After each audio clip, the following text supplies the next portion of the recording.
Hello, it's Saturday the 24th of October. You're tuned in to our 6 p.m. newscast coming to you from Arirang's news centre in Seoul. It's very good to have you with us. I'm Mark Broome. And we start with the second round of reunions for families separated by the Korean War. And as you'd expect, it's been another emotionally charged day at the Mount Kumgang resort in North Korea as families torn apart by the Korean War are seeing each other again for the first time in well over 6 decades. For the details, we connect to our Unification Ministry correspondent Song Ji-sun, who is standing by at the Inter-Korean Dialogue headquarters in Seoul. Ji-sun. Good evening, Mark. After departing Sokcho early this morning, 90 families from the south, a total of 254 members, have arrived at the reunion venue at Mount Kumgang shortly after midday local time. That should be Pyongyang time, which is 30 minutes later than Seoul. And it's the first day of the 3-day reunion, and they are going to be seeing their long-lost loved ones and relatives for the first time in more than 6 decades. The oldest participant from the south, 98-year-old Gu Sang-yeon, got to meet with his 2 daughters who are now in their 70s. Many of those visiting from the south had lived in the north prior to the Korean War, and most lost contact with their loved ones in the chaos of the conflict, with many thinking their relatives had passed away over the last 6 decades. The families will have their first meal together in about an hour from now, a banquet dinner hosted by North Korea. After this first day, there will be a private reunion session on Sunday morning, where they get to exchange gifts in their privacy of their hotel rooms. 2 South Koreans had to travel to Mount Kumgang by ambulance this morning as a precautionary measure. South Korea's Red Cross has increased its medical support as over 1/3 of the 90 participants are 90 years old or older. Also note that there have been no North Koreans over that age during the 2 rounds of the reunions. Unlike the first round, where the North Korea's border office screened laptops of the journalists and delayed immigrations, it seems like all the processes are proceeding at a faster and smoother rate than the first round. Mark? And Ji-sun, we also hear that there are other families reuniting, those who were not separated by the Korean War, but whose stories are equally sad. Tell us about those. Among the 90 families, 2 families were given the opportunity to meet their family members who were abducted by North Korea over the past decades during or after war. 88-year-old Lee Bok-soon met her son Chung Gun-mok, now who is age 64, who was abducted by the North 43 years ago. He was taken along with 24 other crew members aboard a fishing boat in the West Sea in 1972. Showing his family in the north in pictures, Chung told his weeping mother that he had a happy life without too many worries under the North Korean regime. Thousands of South Koreans are thought to have been kidnapped by the North during and after the war, but Pyongyang has never officially acknowledged that fact. And I'll be back with more stories on those families and more in our later newscast at 10 p.m. Back to you, Mark. Well, thank you very much for your report, Ji-sun. That was our Song Ji-sun at the Inter-Korean Dialogue headquarters on the second round of reunions for war-separated families. Now, in other news, US Defense Secretary Ashton Carter will visit South Korea next week for talks on North Korea's missile and nuclear programs. Speaking at the Pentagon on Friday local time, Carter said he would be discussing the ability of the South Korea-US alliance to respond to North Korean provocations. He said there was a constant potential for provocations of all kinds. Carter added that he will visit the demilitarized zone, the DMZ, during his trip, but didn't offer any details. A South Korean source says Carter will be here for the annual security talks, known as the Security Consultative Meeting, with his South Korean counterpart, Han Min-gu. South Korea's rival political parties remain at loggerheads over the government's recent decision to reintroduce state-authored history textbooks for the nation's secondary schools. The ruling Saenuri Party is calling on the main opposition New Politics Alliance for Democracy to stop pouring fuel on an ideological row. It says the Liberal Party should instead focus on passing urgent livelihood bills and making headway in labour market reforms to create more jobs. The ruling party's calls are falling on deaf ears, though. The NPAD is continuing to hold protests against the decision, urging citizens to join their movement. It says the textbook, set to be reintroduced in 2017, would restrict the diversity of views essential to a strong democracy. Now, Hurricane Patricia has weakened to a Category 2 storm after hitting land on the Pacific coast of Mexico. Torrential rain and winds of over 250 kilometers an hour lashed coastal areas. But, as expected, the storm is weakening rapidly over Mexico's mountains. Its winds are now down to 160 kilometers an hour, still very powerful. The US National Hurricane Center says Patricia was the strongest storm ever recorded in the Western Hemisphere at the height of its power. The Mexican government has declared a state of emergency. Tens of thousands of people in vulnerable areas were evacuated before the hurricane hit. Now, fatal road accidents are always shocking, but it's not often they are mourned by an entire nation. But that's exactly what's happening in France after the country's worst traffic disaster in more than 3 decades. Ji Myung-gil reports. At least 43 people were killed on Friday when a bus carrying retirees on a sightseeing trip in the French wine country smashed head-on into a truck and caught fire.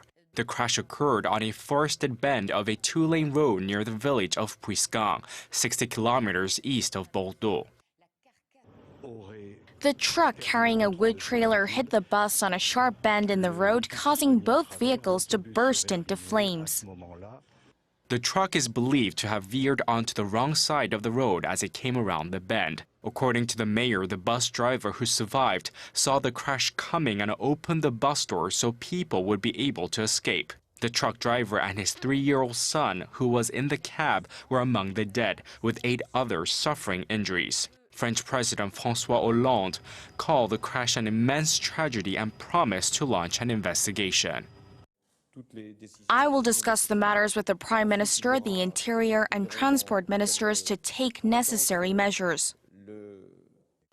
President Hollande expressed the solidarity of the whole nation with the victims' loved ones. The public prosecutor said it was too early to draw conclusions on what caused the accident, stressing the police were focused on identifying the dead first. A spokesman for the Interior Ministry said that as far as he could tell, all the bus passengers were French. Ji Myung-gil, Arirang News. Now, Hollywood is rallying around Hillary Clinton in her bid to become US president next year. According to an LA Times analysis, which used a computer algorithm and manual reporting to classify donors by sector, Hollywood donors have contributed $5.5 million to campaigns so far, $5 million of which has gone to Clinton as of the end of last month. Her biggest showbiz donors include Steven Spielberg and director of the new Star Wars movies, J.J. Abrams.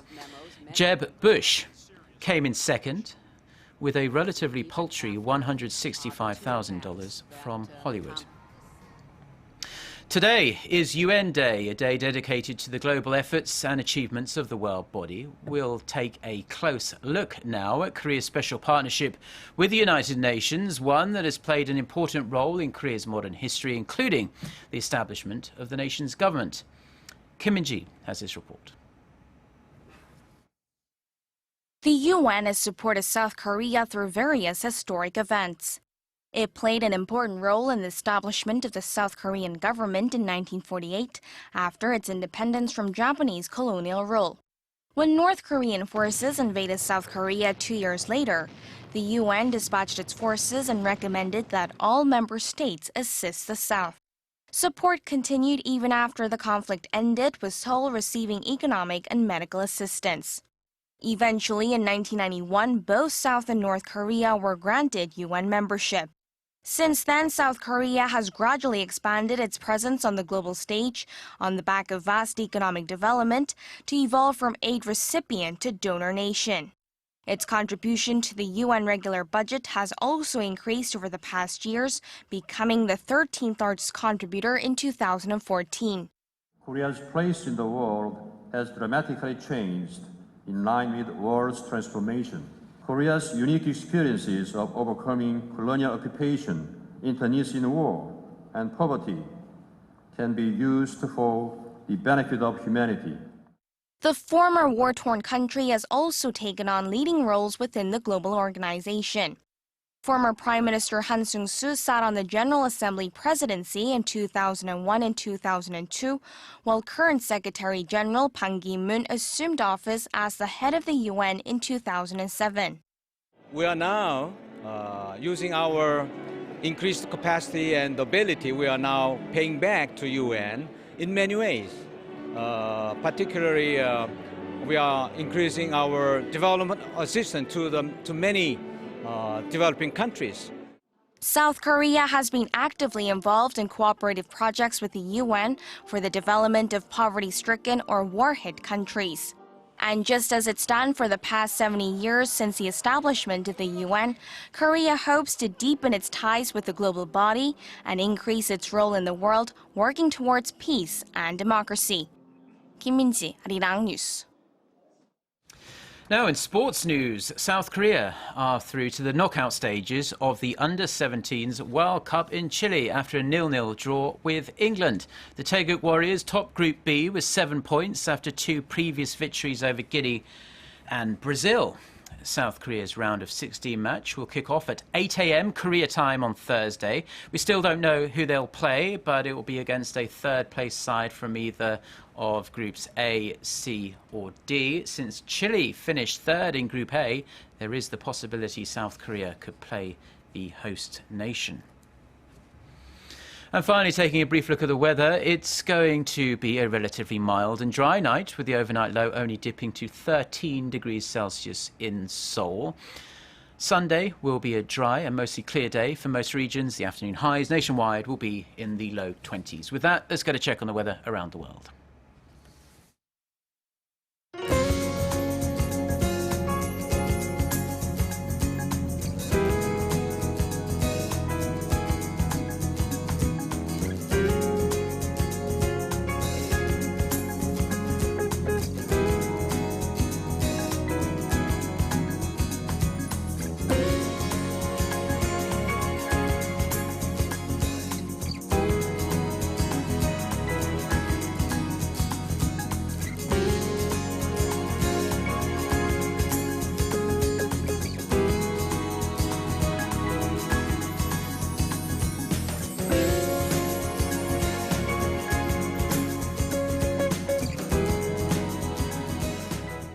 Well, that's all we have for now. Do enjoy the rest of your Saturday, wherever you're watching us, and stay tuned to Arirang TV. We'll be back with our next newscast at 10 p.m. Korea time. Until then, goodbye.